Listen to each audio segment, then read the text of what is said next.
জাহাঙ্গীরনগর বিশ্ববিদ্যালয় কেন্দ্রীয় ছাত্র সংসদ নির্বাচনের আজ তফসিল ঘোষণা করবার কথা। এ নিয়ে বৈঠক চলছে বিশ্ববিদ্যালয় প্রশাসনের। সে খবর জানাতে জাহাঙ্গীরনগর বিশ্ববিদ্যালয় থেকে সরাসরি যুক্ত হয়েছেন সহকর্মী নাজমুস সাকিব। সাকিব, জাকসু নির্বাচনের তফসিল ঘোষণার জন্য যে বৈঠক চলছে সেই বৈঠকে মূলত কারা উপস্থিত রয়েছেন এবং শেষ পর্যন্ত কি ঘোষণা আসতে পারে, বিস্তারিত বলবেন।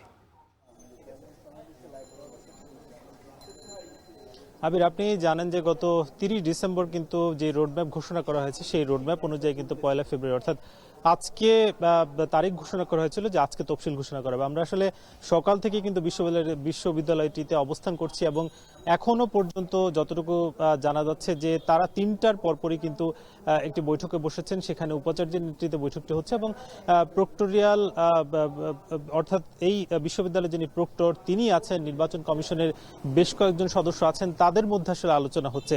যদিও একটু জানাতে চাই যে ছাত্রদলের পক্ষ থেকে যেটা বলা হচ্ছে তারা আসলে কিছু কিছু সংস্কার চান, সেই সংস্কারের পরপরই কিন্তু নির্বাচন চান। যদিও বিশ্ববিদ্যালয়ের অন্যান্য শিক্ষার্থী বা অন্যান্য যে সংগঠনগুলো আছে তারা কিন্তু একমত যে বিশ্ববিদ্যালয়ের যেহেতু অর্থাৎ এই জাকসু নির্বাচন গত 33 বছর ধরে যেহেতু নেয়, সেক্ষেত্রে এই নির্বাচনটা দ্রুত হওয়া উচিত, কারণ বিশ্ববিদ্যালয়ের যে ছাত্রদের অধিকার সেটা বলার মতো আসলে কোনো জায়গা নেই। ফলে তারা চাচ্ছেন যে এই নতুন করে আসলে যে রোডম্যাপটা ঘোষণা করা হয়েছে সে অনুযায়ী জাকসুর হাত ধরেই যাতে বিশ্ববিদ্যালয়ের ছাত্র আন্দোলনের যে সূতিকাকা সেটা যেতে হয়।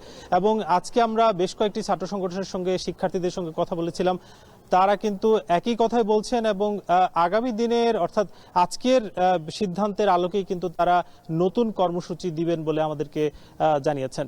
এই ছিল জাহাঙ্গীরনগর বিশ্ববিদ্যালয় থেকে সবশেষ। আবির, জাকসুর তফসিল ঘোষণার যে দাবি সেই দাবিতে জাহাঙ্গীরনগর বিশ্ববিদ্যালয়ে বৈঠক চলছে এবং শেষ পর্যন্ত খবর আমরা জানছিলাম। আমরা